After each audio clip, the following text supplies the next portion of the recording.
By the time of his assassination, he was arguably the man to take over after the late Jomo Kenyatta as the president. His political ambitions and zeal could be seen by his peers in the country and across the borders. How was he able to travel to the white man's land at the time where Africans were even not allowed to move freely in their own countries? Who was Mboya? Why was he assassinated? This is the story of Thomas Joseph Odhiambo Mboya. I am Opati Samuel.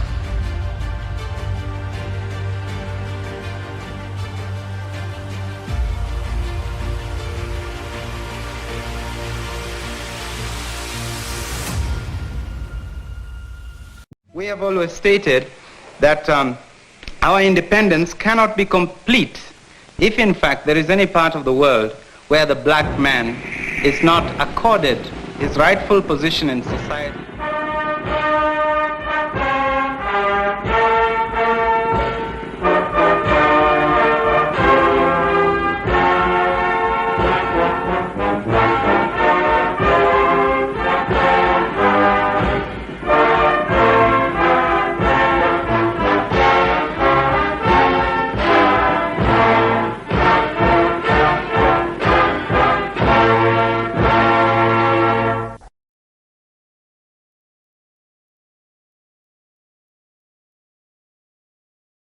This footage was taken right after then Kenyan Minister of Economic Planning and Development in Jomo Kenyatta Young Government, Tom Mboya, was shot.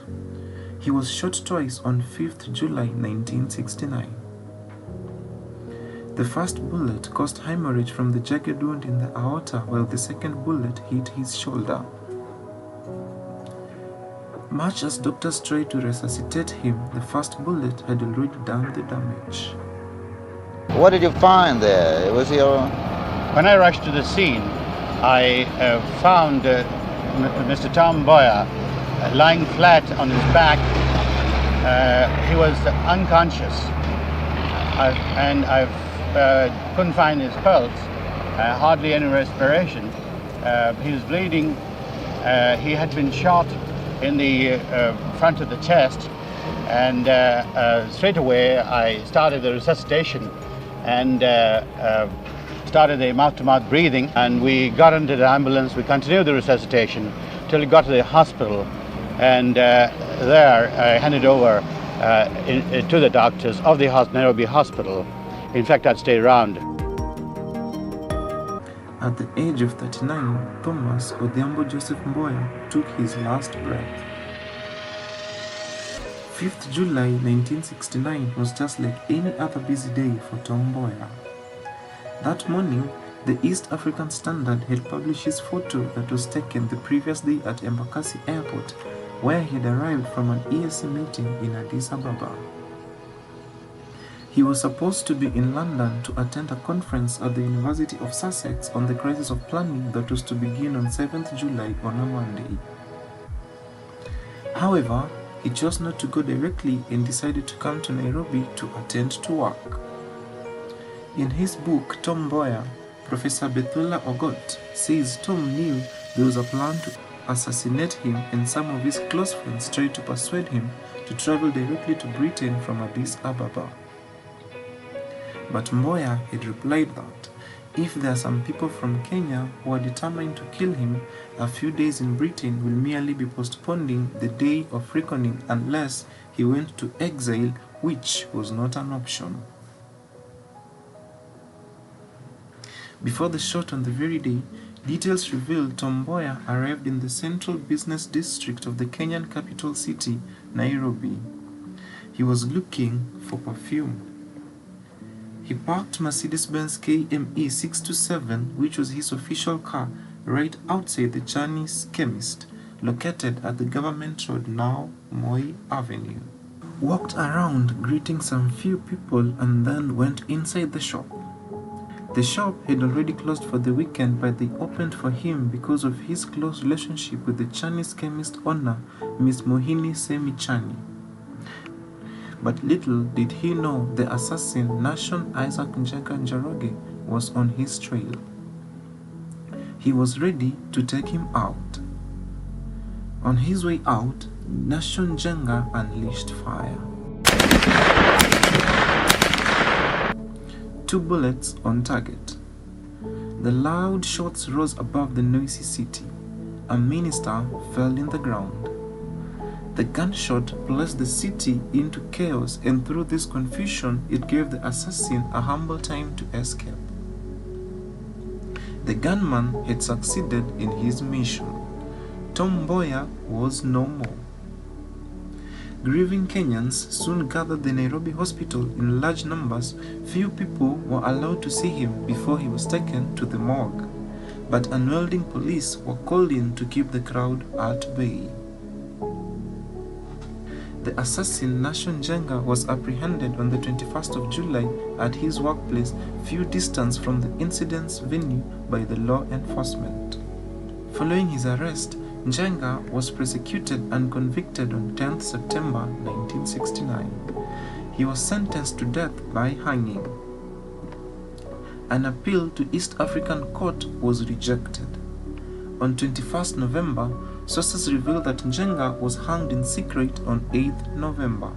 However, in 1970, the then West Mogirango MP, John Justus Murara, while in Lusaka, Zambia, where he had traveled with a parliamentary committee, claimed that he saw Njenga at an entertainment joint. When they came back to Nairobi, the committee led by the Kandara MP John Mushigi went to the parliament and elected to inform the country what had transpired. Murara opened the Pandora box. The government was given 48 hours to produce Njenga. Murara died in a road accident 2 days later while coming to Nairobi from Kakamega. But it was during his arrest and prosecution where yet an unanswered question came to the fore. Njenga asked, "Why don't you go for the big man himself?" Let us all avoid speculation. I don't want to prejudice the cases sub judice, and I don't want to go anything that would block the way in this matter. A South African spy was interviewed and claimed that South Africans might have had something to do with the assassination of Mr. Mboya. You have commented on this, I know. I commented last night, and I would like to repeat the same thing, that we have no knowledge of this, and I cannot definitely say anything that affects a sister state. As per the court evidence, it was revealed that Njenga committed errors following the shooting of the young minister. He was so nonchalant that he left behind a briefcase containing the gun used in the killing at his rented residence in Ofafa Jericho Estate before returning to town. It was disclosed in court that Njenga treated his friends to drinks and enjoyed in the night of revelry. According to police then, ballistics tests show that it was the gun that fired 2 bullets that killed Mboya. The bullets found in the gun matched the ones that killed Mboya. During that era, the specific weapon was exclusively accessible to law enforcement officers assigned to VIP protection tasks as per official regulations. Njenga initially claimed that he had bought the gun from a friend, but refused to disclose the identity of the alleged friend.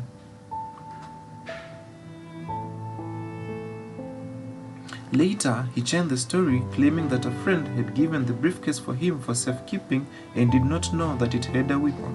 The Attorney General then, Charles Njonjo, blocked any efforts for Njenga to be heard.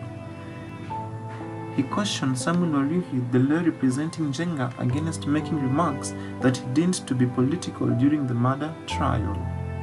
Njonjo said, and I quote, "Every day the occurrence of murder. There is no reason to think this one is any different. So we anticipate no dramatic displays from the defense." The pretrial comments made by Judge Alfred Simpson caused concern from the defense. He stated that his intention is to handle the case like any other murder trial regardless of the victim's social status. He also disregarded the inquiry into how Njenga possessed the murder weapon. What is even more shocking is that since then, no judicial inquiry has been constituted to dive into the matter. The question remains, who is the big man in Njenga's story? And what will Mboya have become if he wasn't assassinated? Opati Samuel, this is Opati TV.